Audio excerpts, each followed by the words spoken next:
अब ये दिवाली कितनी अच्छी रहेगी वो तो कोई नहीं जानता, कंसिडरिंग उससे पहले बहुत मैसिव सेल ऑफ आ चुका है। 24,133 पर इस समय निफ्टी बैंक 800 पॉइंट नीचे। ये एक ऑर्डिनरी सेल ऑफ नहीं है, पिछले 3-4 ट्रेडिंग सेशन से। इनफैक्ट मैं देख रही थी इस हफ्ते if I am not wrong लगभग 3% निफ्टी करेक्ट कर चुका है और मिड कैप्स में करेक्शन ज़्यादा है। तो सब लोग पहले तो अर्निंग्स का केस दे रहे थे कि अर्निंग्स इतनी कुछ खास नहीं, लेकिन कल और आज में और कुछ ही देर पहले लक्ष्मण रॉय भी हमारे सहयोगी कह रहे थे कि देखिए वित्त मंत्रालय भी कह रहा है कि क्या हम वो जीडीपी ग्रोथ टारगेट अचीव करेंगे या नहीं। ये एक और एडिशनल फैक्टर आ गया है कि क्या अब मार्केट के जो नंबर्स हैं, इन कंपनियों के जो नंबर्स आए हैं वो एक स्लो डाउन की तरफ इशारा कर रहे हैं। क्या वही सबसे बड़ा कंसर्न है आज मार्केट में? देखिए, अर्निंग्स एक तरफ से पहले भी हमने इस बात का जिक्र किया है कि जून क्वार्टर तो खराब ही था और इस क्वार्टर में भी ऐसा कुछ खास इम्प्रूवमेंट एक्सपेक्टेड नहीं था और उसी के बराबर जो भी नतीजे आ रहे हैं वहां पे भी ऐसा कोई बहुत ज्यादा पॉजिटिव रिजल्ट्स नहीं दिखाई दे रहे हैं। मार्केट में माहौल एक तरफ से मंदी का हुआ इसलिए क्योंकि वैल्यूएशंस तो काफी महंगे हो चुके थे और ये सेकेंड कॉन्जिक्यूटिव क्वार्टर है जहां पे रिजल्ट्स एक तरफ से कोई पॉजिटिव मोमेंटम नहीं दिखाई दे रहे हैं। तो उस हिसाब से एक एक करेक्शन जरूरी था और हेल्दी भी है, मान सकते हैं, और वही हुआ है। तो उस हिसाब से थोड़ा बहुत ये एक्सपेक्टेड ही बोल सकते हैं कि ये करेक्शन मच अवेटेड था और एक अर्निंग्स का ट्रिगर भी मिल गया और इस अर्निंग सीजन में करेक्शन स्टार्ट हो गया। मीनवाइल वो चोला के एनपीए नंबर बढ़ के आए हैं हर्षद, ग्रॉस और नेट दोनों। तो एसेट क्वालिटी तो खैर थोड़ी सी ख़राब हुई है और बाकी अब एक और थोड़ा सा डिटेल्स देखेंगे। अभी के लिए स्टॉक लोअर लेवल से अच्छी खासी रिकवरी दिखा रहा है। Harsha ji, good afternoon. I know stock specific आप कमेंट करेंगे नहीं, लेकिन इंडसइंड बैंक ने जो मूड माहौल बिगाड़ा आज, क्या वो एक बड़े खतरे की घंटी है पूरी मार्केट के लिए या एक सिर्फ स्पेसिफिक इशू है? देखिए, कोई एक स्पेसिफिक स्टॉक के ऊपर मैं कमेंट नहीं करना चाहता हूं, लेकिन अगर एसेट क्वालिटी का बात करें तो जरूर एमएफआई सेगमेंट और अनसिक्योर्ड लोन्स जो हैं, पर्सनल लोन्स, वो दोनों सेगमेंट में थोड़ा बहुत स्ट्रेस दिखाई दे रहा है पूरा ही बैंकिंग सिस्टम में। और अगर आप बैंक्स को देखेंगे तो एमएफआई और क्रेडिट कार्ड्स में उनका जो प्रोपोर्शन रहता है वो बहुत ज्यादा नहीं होता है और होपफुली ये एक पासिंग फेस है, यहाँ से अच्छे से बाहर आना चाहिए। लेकिन जरूर एक तरफ का एक शॉर्ट टर्म हेडविंड बोल सकते हैं जो एमएफआई सेगमेंट में स्ट्रेस बढ़ता हुआ नजर आ रहा है। उसकी वजह से थोड़ा बहुत जो एसेट क्वालिटी का किसी को एक तरह से फियर ही नहीं था बैंकिंग सेक्टर को देखते हुए, वो थोड़ा सा उस माहौल में थोड़ा सा चेंजेस दिखाई दे रहे हैं और उसी कारण स्टॉक्स में रिएक्शंस भी ज्यादा दिख रहे हैं। पर हर्षा जी, जो इस बार इस अर्निंग सीजन में प्राइस डैमेज हुआ है वो है एफएमसीजी, और ये वो एफएमसीजी है जो कि बीते 2 साल में 3 साल में स्पेशली पोस्ट कोविड अपनी जो मूलभूत परिभाषा होती है, जैसे कहते हैं ना, हमें डिफेंसिव्स, उन्होंने डिफेंसिव्स नहीं, उन्होंने एग्रेसिव स्पेस की तरह रिटर्न दिए। मेरे ख्याल से मात्र जून जुलाई अगस्त में ही ये लगभग इंडेक्स 7-8 हज़ार पॉइंट भागा था। इस फॉल को आप कैसे रीड कर रहे हैं और अभी क्या फर्दर प्राइस डैमेज है जिस प्रकार के नंबर्स रहे और मोर स्पेशली जिस प्रकार की कमेंट्री रही है? वीरेंद्र जी, देखिए, बिजनेस तो जरूर डिफेंसिव है, लेकिन स्टॉक मार्केट में वैल्यूएशंस को भी एक तरफ से नजर रखने पड़ेंगे।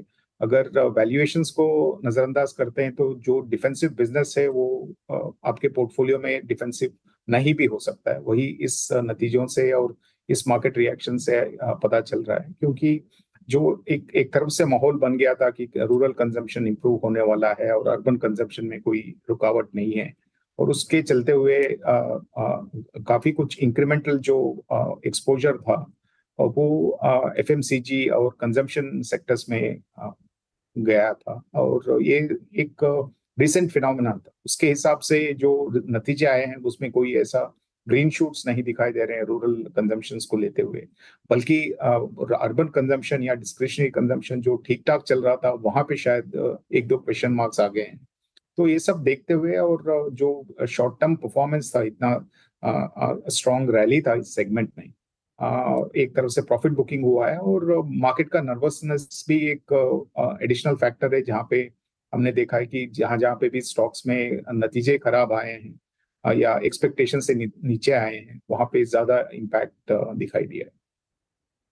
तो हर्षा जी, फिर ऐसी स्थिति में कुछ सेफ्टी मिलेगी क्या इस मार्केट में अर्निंग्स के मद्देनजर? अब तक तो सिर्फ आईटी की तरफ से वो आया, लेकिन वहां पर भी हम देख रहे हैं धीरे धीरे करके लोग मुनाफा वसूली करते दिखाई दिए हैं। कुछ है जो सेफ रख सकता है आपके पैसे को? कुछ पोजीशंस आप लोग ऐसे शिफ्ट कर रहे हैं क्या? जरूर आईटी सर्विसेज में थोड़ा बहुत डिफेंसिव पोजीशनिंग अभी भी हम बना सकते हैं। यहाँ पे एक साइक्लिकल जो रिकवरी दिखाई दे रहा है डिस्क्रिशनरी आईटी स्पेंड में, उससे लगता है कि शायद अगले 2-3 क्वार्टर्स में ग्रेजुअल रिकवरी दिखाई देगा बिजनेस मोमेंटम में। और ये भी होप है कि जो एआई अडॉप्शन होगा उसके लिए जो क्लाउड माइग्रेशन करना है, उसमें भी भारतीय जो आईटी सर्विसेज कंपनीज है उनके कारोबार बढ़ सकता है। तो ये सब देखते हुए शॉर्ट टर्म और even medium to long term में यहाँ पे ठीक ठाक बिजनेस मोमेंटम हो सकता है।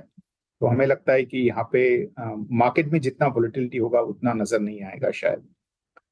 अगला एक सेक्टर है जो बैंकिंग है। काफी कुछ एक्सपेक्टेशन के हिसाब से ही मूवमेंट हुआ है, कुछ खास परफॉर्मेंस आया नहीं है। लेकिन हमें लगता है कि ये काफी कुछ जो नेगेटिव शॉर्ट टर्म हेडविंड्स है वो डिस्काउंटेड है, और एक तरफ से काफी कुछ स्टॉक्स में कैप्सुलेशन जैसा बिहेवियर भी दिखाई दिया है कुछ पिछले कुछ ट्रेडिंग सेशंस में। तो लगता है कि यहाँ पे हो सकता है कि शॉर्ट टर्म में अभी भी थोड़ा बहुत वोलेटिलिटी रहे, लेकिन अगर आप मीडियम टर्म के लिए यहाँ पे निवेश कर रहे हैं तो शायद यहाँ पे भी ऐसा बड़ा वैल्यूएशन का कोई रिस्क नहीं। अच्छा, बजाज ऑटो ने आके बोला कि फेस्टिव सीज़न उतना अच्छा नहीं रहा है, और अब ये क्लियरली एक नज़र आ रहा है कि इवन वाइट गुड्स में भी शायद उतना अच्छा ना रहा हो फेस्टिव सीज़न। क्या मार्केट में और ज़्यादा करेक्शन के लिए अब स्पेशली मिड कैप और स्मॉल कैप में हम तैयार हैं फिर?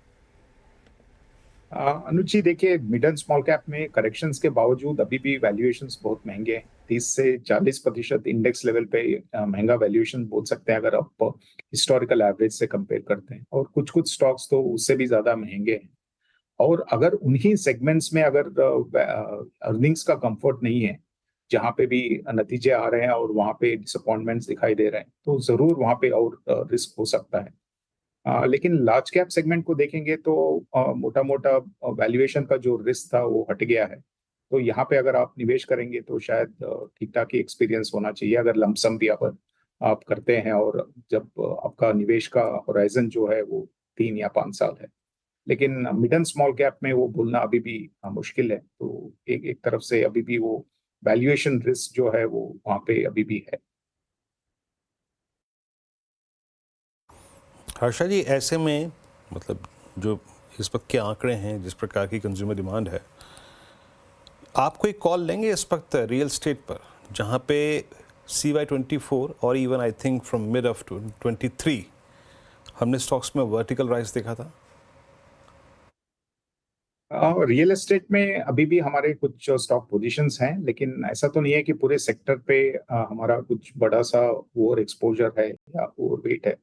तो हमें लगता है कि इस सेगमेंट में भी काफी कुछ स्टॉक्स का परफॉर्मेंस बहुत बेहतर रहा है मार्केट के हिसाब से। तो जहां जहां पे भी वैल्यूएशंस महंगे हुए हैं और स्टॉक परफॉर्मेंस एक तरफ से रिलेटिवली बेटर था मार्केट से, वहां पे थोड़ा सा सावधान रहना चाहिए, क्योंकि जब करेक्शन का माहौल आता है तो यही सब सेगमेंट्स में प्रॉफिट बुकिंग होती है जहाँ पे पैसा बना है।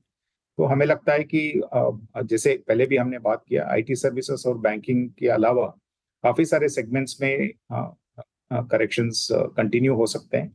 ऐसा तो नहीं है कि हर दिन नीचे का लेवल देखने को मिलेगा, लेकिन जरूर एक कंसोलिडेशन जैसा फेज रहेगा जहाँ पे थोड़ा सा डाउनवर्ड बायस रहेगा शायद कुछ और दिन के लिए। हर्षा जी, बहुत बहुत शुक्रिया, आप इस कार्यक्रम में शामिल हुए और सभी इंडस्ट्रीज पे सेक्टर्स पे अपना आउटलुक शेयर किया आपने। बहुत बहुत शुक्रिया, और एक बार फिर से CNBC आवाज़ परिवार की तरफ से आपको इस त्यौहार की, दीपावली की अग्रिम शुभकामनाएं। Thank you. चलते हैं अब अनुज, थोड़ी रिकवरी है 24,142